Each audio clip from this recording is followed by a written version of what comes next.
n'ai pas pu voir ce matin.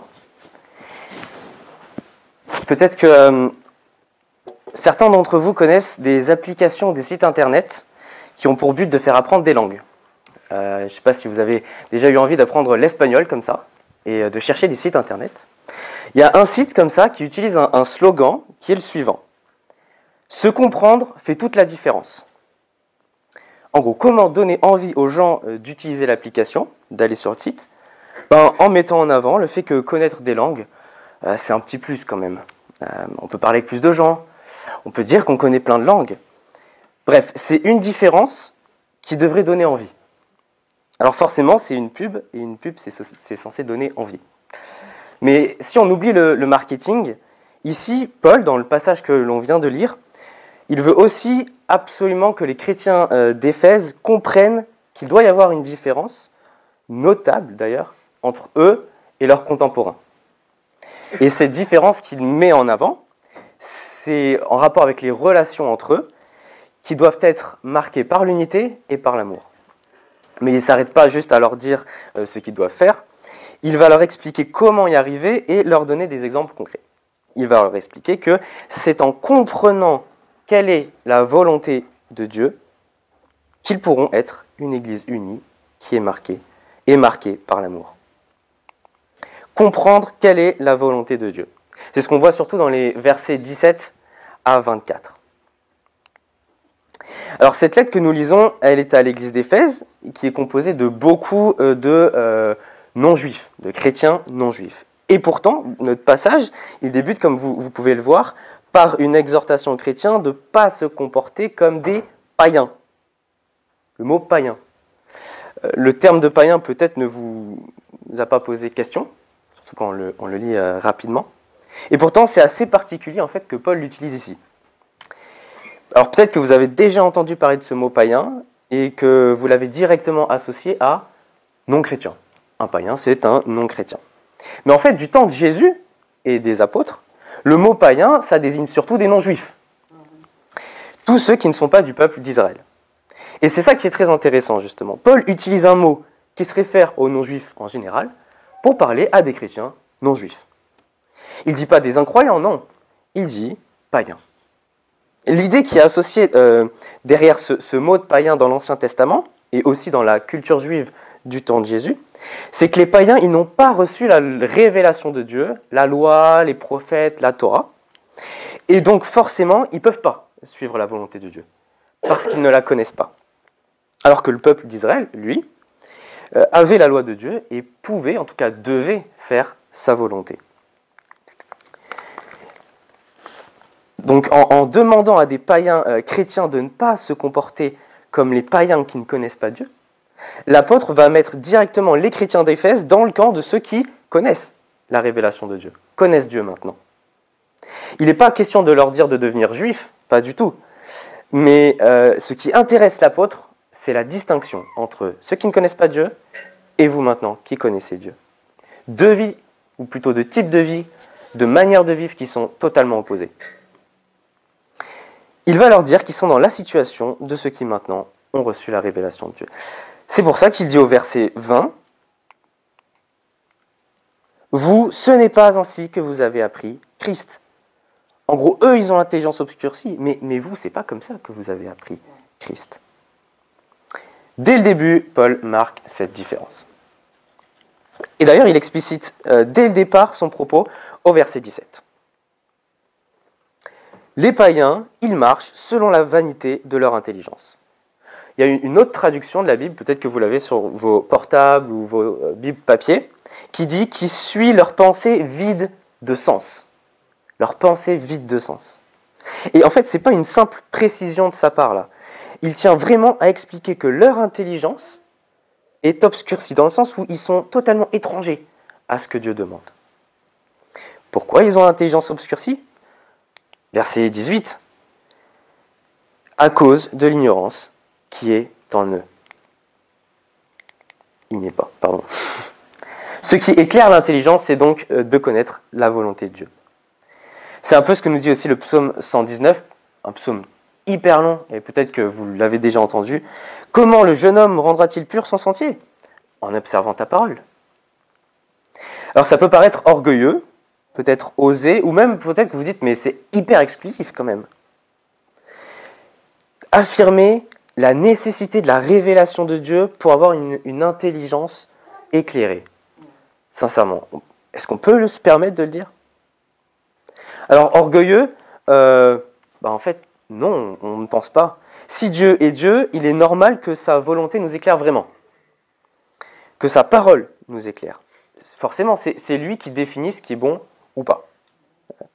Et donc, ne pas connaître sa volonté, c'est en fait ne pas connaître vraiment ce qui est bon ou pas. Est-ce que c'est oser de l'affirmer? Bah oui, c'est vrai, c'est pas rien en fait. Le dire, ça implique beaucoup de choses, mais ça reste vrai. Et logique, si Dieu est Dieu, c'est lui par excellence qui doit nous éclairer. Maintenant, est-ce que c'est exclusif par rapport à d'autres sources de connaissances? Est-ce que ça revient à dire qu'à part la Bible, il n'y a vraiment rien de bon et que, en tant que chrétien, on devrait lire que la Bible? Non, Paul lui-même, il n'a pas hésité à prendre ce qui est vrai dans, des fois, la philosophie grecque, romaine, pour apporter l'évangile. Il a tiré des choses qui étaient bonnes.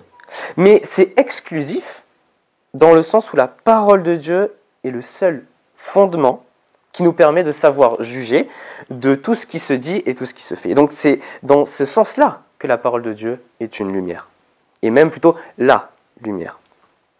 Et à une époque où il y a beaucoup d'informations contradictoires, de fake news, la recherche d'une source digne de confiance devrait mériter notre intérêt. Mais Paul ne s'arrête pas là dans notre passage et il dit au verset 18 qu'ils sont étrangers à la vie de Dieu à cause de l'ignorance qui est en eux, parce que leur cœur est obtus. En gros, quelle est la raison de leur ignorance? La dureté du cœur des personnes. Alors, pour bien comprendre ce que ça veut dire dureté du cœur des personnes, il faut mieux préciser ce que veut dire le cœur dans la Bible. Le cœur, ce n'est pas particulièrement les émotions dans la Bible, mais c'est l'ensemble de ce qui anime une personne. La pensée, les émotions, la réflexion. Donc c'est bien parce que l'ensemble de la personne est fermé à Dieu, c'est ce que Paul veut expliquer, que sa volonté, ses désirs tendent vers quelque chose qui est opposé à Dieu, parce qu'elle reste dans l'ignorance. Mais surtout, qu'est-ce qu'être dans l'ignorance donne comme conséquence? Verset 19, elle donne de mauvaises pratiques et toutes sortes d'injustices. Ils ont perdu tout sens moral, forcément, au vu de leur ignorance. Ils sont livrés au dérèglement pour commettre toutes sortes d'impuretés jointes à la cupidité. Forcément, agir dans le noir, ça va nous faire un peu n'importe quoi. Je ne sais pas si vous avez déjà essayé de vous habiller les yeux bandés, mais vous risquez d'être pas très beau ce jour-là. Peut-être qu'on pourrait reconnaître un peu les pulls et les t-shirts en touchant, mais pour ce qui est des couleurs, des motifs ou des taches ou de la saleté qu'il y a sur ces habits, en fait, on pourrait mettre n'importe quoi. Si on marche dans la nuit noire sur un chemin qui n'est pas éclairé, il y a une grande chance pour qu'on ne revienne pas à un seul morceau ou peut-être avec une jambe un peu cassée. En fait, le raisonnement, il est assez compréhensible. Si l'on veut pratiquer le bien, il faut savoir ce qui est bon selon Dieu. Mais une fois que Paul a bien expliqué ça pour les païens, qui ne connaissent pas Dieu, il parle aux chrétiens. C'est son but. Il veut s'adresser aux chrétiens de la ville d'Éphèse. Et il leur dit, « Mais vous, ce n'est pas ainsi que vous avez appris à connaître le Christ. Si du moins vous avez entendu parler de lui, et si vous avez été instruit en lui, conformément à la vérité qui est en Jésus. »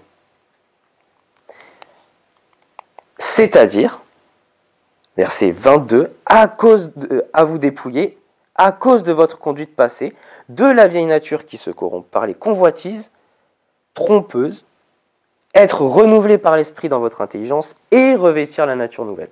Là, vous vous dites, ça fait beaucoup de choses à enchaîner. Et on pourrait détailler comme ça. Qu'est-ce que c'est que être instruit, apprendre à connaître Christ, être instruit dans la vérité, c'est se dépouiller à cause de votre conduite passée, être renouvelé par l'esprit et revêtir la nature nouvelle.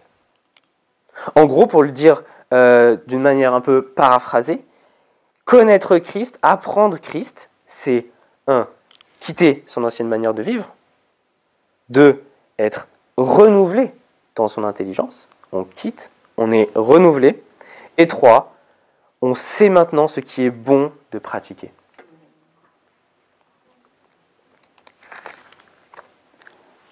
Pour bien faire comprendre aux chrétiens ce qu'il attend, Paul utilise l'image de l'habillement. Il appelle les chrétiens à quitter ce qui correspond à une personne qui commet l'injustice. C'est ce qu'il appelle l'homme ancien, ici, celui qui n'est pas encore éclairé, qui ne sait pas du tout comment se comporter. Il leur demande de mettre un nouvel habit, celui de l'homme nouveau. Voyons la vieille nature dont Paul parle ici comme un habit sale, qui est déchiré, qui sent la transpiration et qu'il faut absolument changer. Forcément, si nous sommes aveugles, en fait, nous ne savons même pas qu'il est sale. On ne s'en rend peut-être pas compte. Mais si Dieu nous éclaire, nous ouvre les yeux de notre intelligence, alors nous voulons normalement enlever cet habit. Nous avons envie de changer. Nous avons envie d'enlever ce qui est sale. Mais si on enlève nos habits sales, ce n'est pas pour rester tout nu. Il faut savoir quoi porter maintenant, ou plutôt comment bien s'habiller, comment se comporter. C'est pour ça que Paul met en avant le renouvellement de l'intelligence, pour savoir comment se comporter. C'est là l'intérêt de dire « ayez votre intelligence renouvelée ». C'est de cette manière qu'on peut après savoir quels habits mettre. Il y a un passage que peut-être certains d'entre vous ont déjà entendu plusieurs fois, peut-être pas. Et c'est un verset qui me semble bien résumer l'idée de Paul dans cette première partie. C'est Paul qui parle aux chrétiens de Rome, du coup pas d'Éphèse, et qui leur explique à peu près la même chose. Il leur dit « Ne vous conformez pas au monde présent », donc comme les païens qu'il y a autour des Éphésiens, mais soyez transformés par le renouvellement de l'intelligence, afin que vous discerniez quelle est la volonté de Dieu. Il dit ce qui est bon, ce qui est agréable et ce qui est parfait. C'est en Romains 12, au verset 2. Alors, la question là qui nous intéresse, c'est comment avoir une intelligence renouvelée, en fait. Et il me semble qu'il y a 3 réponses qui se dégagent, on en voit une déjà, de ce passage. Et même du chapitre 4 dans l'ensemble, qu'on a déjà commencé à voir. La première chose, c'est l'esprit. L'esprit nous éclaire et renouvelle notre intelligence. Il dit au verset 23 d'être renouvelé par l'esprit dans votre intelligence. La première réponse que donne Paul, c'est l'esprit qui renouvelle l'intelligence. Puisque nous ne pouvons pas nous-mêmes aller vers Dieu, c'est Dieu lui seul qui peut faire ce travail en nous. Et il le fait par l'esprit qu'il nous donne. C'est la première explication que Paul donne dans ce passage, c'est l'esprit qui renouvelle notre intelligence. C'est Dieu qui œuvre, en gros. Mais Paul, il fait aussi une demande aux chrétiens. C'est pas parce que Dieu seul travaille miraculeusement en nous, parce que l'esprit œuvre en nous, qu'il faut enlever toute responsabilité de notre part. Et s'il n'a pas de problème, Paul, à dire que c'est l'esprit qui travaille en nous, mais en même temps qu'il faut que nous fournissions un effort, c'est parce que l'esprit aussi, justement, a parlé par la Bible, par les Écritures. Et elles sont là pour nous permettre de mieux connaître Dieu et sa volonté. L'esprit parle justement par la Bible. C'est ce que nous dit l'apôtre Pierre. Avant tout, sachez qu'aucune prophétie de l'Écriture ne peut être l'objet d'interprétations particulières, car ce n'est pas par une volonté humaine qu'une prophétie a jamais été présentée, mais c'est poussé par l'Esprit que des hommes ont parlé de la part de Dieu. C'est lié, le fait que l'Esprit renouvelle en nous l'intelligence et qu'il utilise la parole de Dieu. Alors oui, on n'a peut-être pas l'impression, quand vous avez lu ce passage, qu'il est mention de la Bible. Vous dites, Paul, il ne parle pas des Écritures, il ne parle pas des Saintes Écritures, il ne parle pas d'écrits sacrés, il fait pas mention de ça, en fait. C'est vrai, et pourtant, il dit bien au verset 24 de revêtir la nature nouvelle, créée selon Dieu, dans une justice et une sainteté que produit la vérité. Une justice et une sainteté que produit la vérité. C'est exactement ce que dit Jésus dans sa prière dans l'Évangile en Jean 17. Rappelez-vous, l'année dernière, on a fait les groupes de semaine sur Jean, tout l'Évangile de Jean, et on est arrivé à un moment en Jean chapitre 17 où Jésus faisait une prière, où il priait pour les disciples avec lui, mais aussi pour tous les chrétiens par la suite. Et à ce moment-là, dans sa prière, il dit la chose suivante au Père. Il dit au verset 17 du chapitre 17, « Consacre-les par la vérité. C'est ta parole qui est la vérité. » Quand nous lisons que Paul parle de la vérité qui produit un changement, il nous faut penser à la parole qui est donnée par l'Esprit pour produire en nous un changement. C'est exactement ce que disait Jésus dans sa prière. Donc l'Écriture renouvelle notre compréhension de la volonté de Dieu, ce qui nous permet de mener une vie remplie d'œuvres bonnes.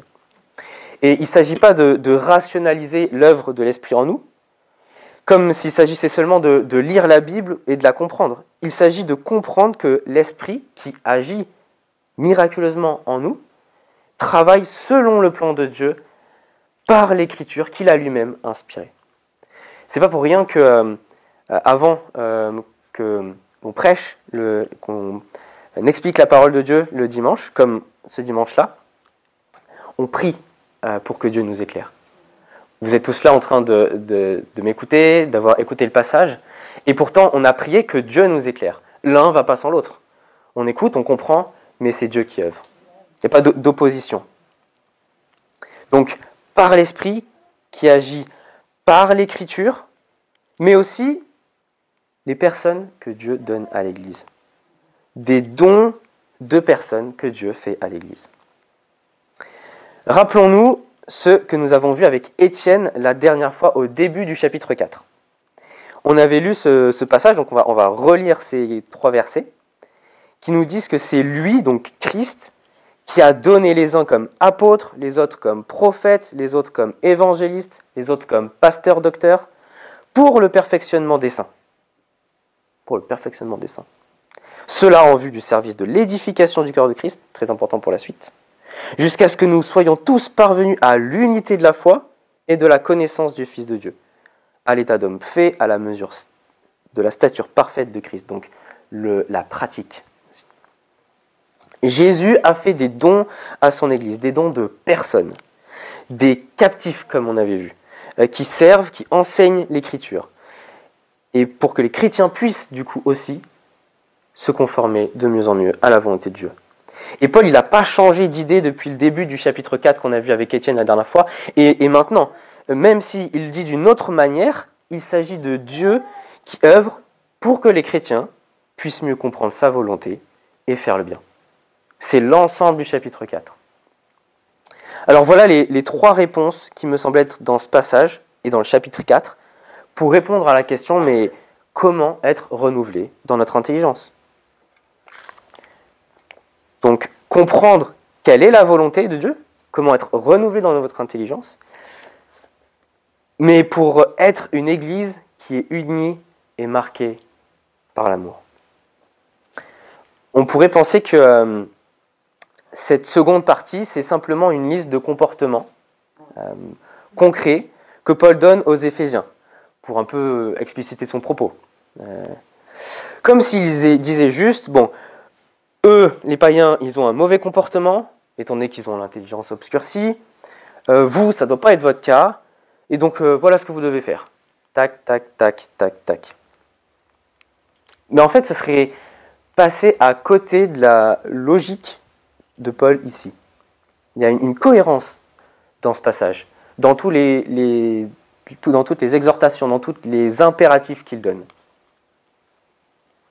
Et justement, la manière dont Paul débute cette seconde partie, qui est plutôt pratique, nous le montre bien. Il dit au verset 25, « C'est pourquoi, rejetez le mensonge et que chacun de vous parle avec vérité à son prochain, car nous sommes membres les uns des autres. » Alors vous vous demandez probablement en quoi ça nous éclaire sur le contexte. On a l'impression que c'est un impératif en fait, tout simplement, une exhortation. Mais en fait, on comprend mieux quand on sait que Paul ici, il cite un passage de l'Ancien Testament. C'est un passage qui se trouve dans le livre de Zacharie, du prophète Zacharie, au chapitre 8, au verset 16, et voilà ce qu'on peut lire de l'endroit que cite Paul. « Car ainsi parle l'Éternel des armées. Comme j'ai résolu de vous faire du mal, lorsque vos pères provoquaient mon indignation, dit l'Éternel des armées, et que je ne l'ai pas regretté, ainsi je suis revenu, et j'ai résolu en ces jours de faire du bien à Jérusalem et à la maison de Juda. Soyez sans crainte. Ces paroles, vous les mettrez en pratique. Dites la vérité, chacun à son prochain. Jugez dans vos portes selon la vérité et selon un jugement de paix. Que nul en son cœur ne médite le mal contre son prochain. N'aimez pas le faux serment, car ce sont là toutes choses pour lesquelles j'ai de la haine. Oracle de l'Éternel. Dans le contexte de Zacharie, cette recommandation se trouve au milieu d'une prophétie sur donc le rétablissement de Juda et de Jérusalem. Le peuple s'était détourné de Dieu et avait du coup été déporté, subi des attaques, mais Dieu leur promet dans sa bonté de les rétablir et il leur demande quand même de pratiquer le bien. Et c'est là qu'il leur dit cet impératif que Paul cite. Donc ce texte, dans son contexte appliqué aux Juifs entre eux, où Dieu demande à son peuple, donc à toute une communauté, de bien agir entre eux dans le pays. Et c'est intéressant justement de voir que Paul n'hésite pas à reprendre ces exhortations qui sont faites à la communauté de Juda et à les appliquer à l'Église. C'est un peu comme ce qu'on a vu au début. Il prend le terme païen pour parler à des païens. Il parle de non-juifs pour parler à des non-juifs. Parce qu'il les considère comme étant maintenant ceux qui ont la révélation de Dieu. Autant Dieu a demandé à Israël dans son ensemble, entre les membres du peuple, d'avoir ces impératifs de dire à chacun la vérité à son prochain, d'avoir de l'amour, de la bienveillance entre eux, autant là, Paul veut aussi que les frères et sœurs au sein de l'Église fassent preuve de la même bienveillance et du même amour entre eux. En fait, dans cette liste, il s'agit principalement et surtout d'exhortations en rapport avec l'aspect communautaire, en rapport avec l'unité et le bien des autres. Rappelons-nous ce qu'on a vu la dernière fois avec Étienne au chapitre 4, parler de l'unité. Étienne nous avait fait remarquer des répétitions. Ils avaient demandé, est-ce qu'il n'y a pas une répétition comme ça? Et en fait, la répétition, c'était une seule Église, un seul baptême, une seule foi, un seul Dieu et Père, un seul Seigneur. L'unité. Et c'est dans ce contexte, donc à la suite de ce passage, d'unité, que Paul demande aux Éphésiens de ne pas faire comme le reste du monde. On comprend mieux là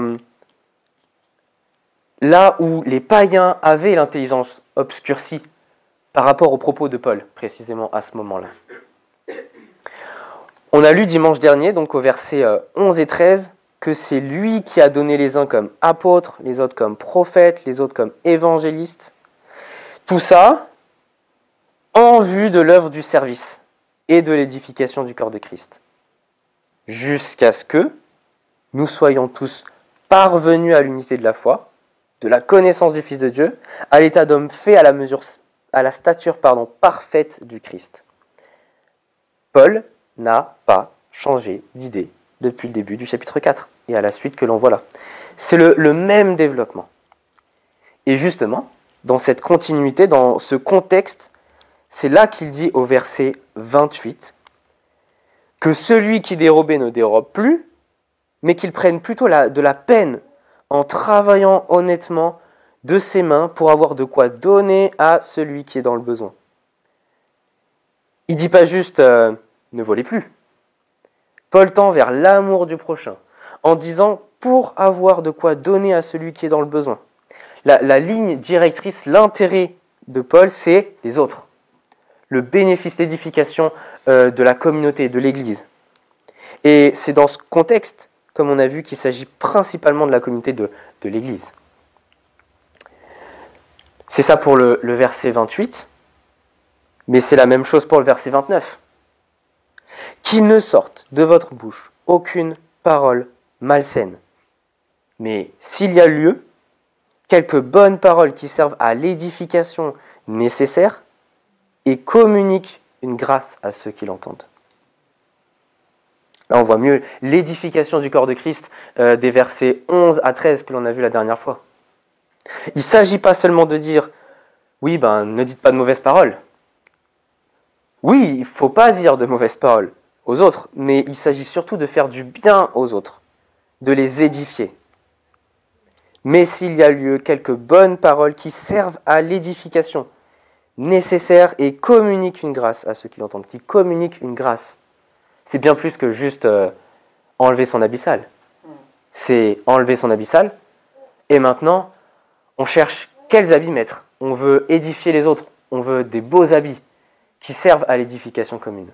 Voilà pourquoi Paul, dans son développement, veut certes dire qu'il faut enlever, se dépouiller de la nature ancienne, mais il a un intérêt important pour dire qu'il faut renouveler son intelligence, pour savoir maintenant comment faire le bien envers la communauté.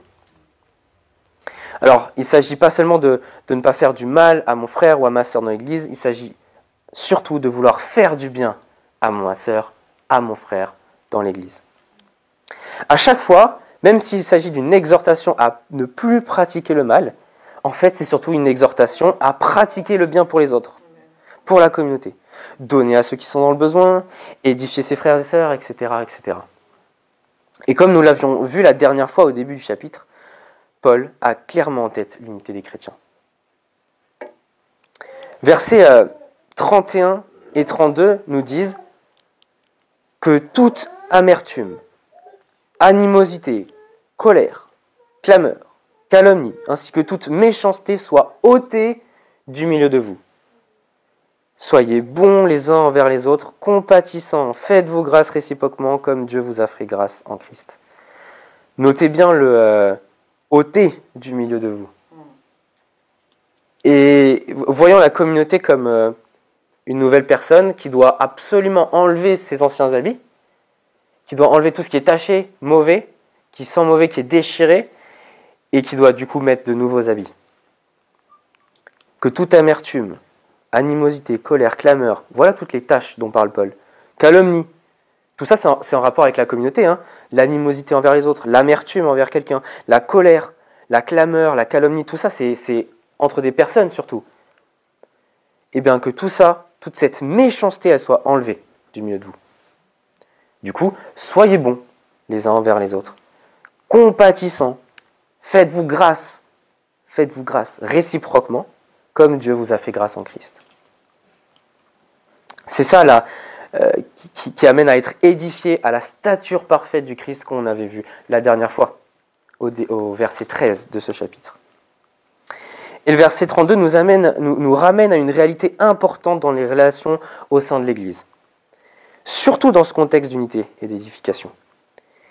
Quand il dit « Faites-vous grâce réciproquement, comme Dieu vous a fait grâce en Christ ». Forcément, si le but de l'Église est d'être à la stature parfaite de Christ, qui est le modèle, eh ben, le modèle, c'est d'autant plus Christ. Et donc, on doit faire d'autant plus comme Christ qui est notre modèle. Faire grâce et pardonner aux autres, c'est imiter Jésus. C'est ce qu'il dit dans ce verset 32. Rechercher le bien des autres, c'est rechercher à imiter Christ. C'est lui qui nous a aimés au point de mourir pour nous. Alors, nous ne pouvons pas laisser de côté cet exemple de miséricorde. Forcément, c'est un modèle dans nos relations. Et là encore, la vérité qui nous a été révélée, là encore on voit le schéma de Paul, la vérité qui nous a été révélée, l'évangile que l'on a intégré, nous amène à savoir comment se comporter. On a été révélé, Dieu nous a montré sa compassion, nous avons reçu l'évangile, donc nous avons maintenant ôté tout ça, et ça nous permet de comprendre comment agir. Si Christ a fait ça pour moi, pour mes frères et sœurs, alors moi je dois faire de même. J'ai mon intelligence qui est renouvelée pour que je puisse savoir comment me comporter. Dans ce passage que nous venons de voir, nous avons donc une forte exhortation que Paul fait à tous les chrétiens. Il l'a dit aux Éphésiens, mais il l'a dit aussi aux Romains, comme on l'a vu. Il doit y avoir une différence par rapport au monde. Ou peut-être on pourrait utiliser le mot païen pour utiliser le mot de Paul, mais ce qu'il veut dire c'est par rapport à ceux qui n'ont pas la révélation. Il doit y avoir une différence par rapport à eux, forcément. Vu que nous avons normalement maintenant la révélation. Et cette différence dont Paul parle dans ce chapitre 4 et à la fin de ce chapitre 4, cette différence surtout c'est l'unité et l'amour au sein de la communauté. C'est pour ça que c'est une unité qui marque une différence. Je vous invite à prendre 30 secondes pour réfléchir à ce qu'on vient de voir et je terminerai par la prière.